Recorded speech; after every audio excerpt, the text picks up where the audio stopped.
Ladies and gentlemen, I'm John Sinclair, conductor and artistic director of the Bach Festival Society, and I'd like to introduce a program to you and hope that you'll come and join us. The program is Romanticism and Resurrection. It came from an idea of there's so much great music about the time and the last time of Christ and the passion of Christ and the resurrection and the Easter time that we don't hear. And the Romantic composers really thrived in this area. Let me introduce you to a few of the pieces. A piece from Edward Elgar, the opening overture. It's a meditation from his Light of Life. And then on to a César Franck, Psalm 150, which is a glorious, beautifully orchestrated piece for choir and orchestra, very powerful telling of that text.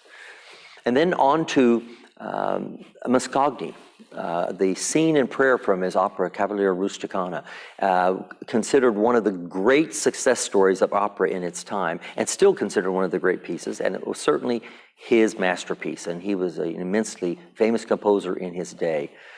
And then on to a piece by Gall, a British composer that is not so well known in this country, but in his own country, his pieces sold immensely well, and this was a standard in the oratorio repertoire.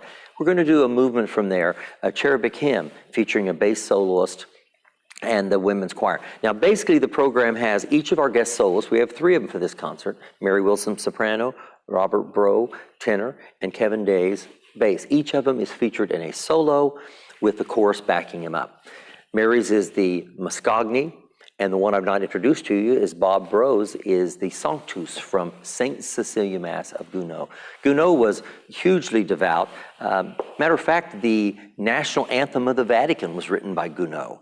He was very prominent and very prominent in the church as well. And this St. Cecilia Mass, St. Cecilia being the patron saint of music, this Mass and this Sanctus movement is divine.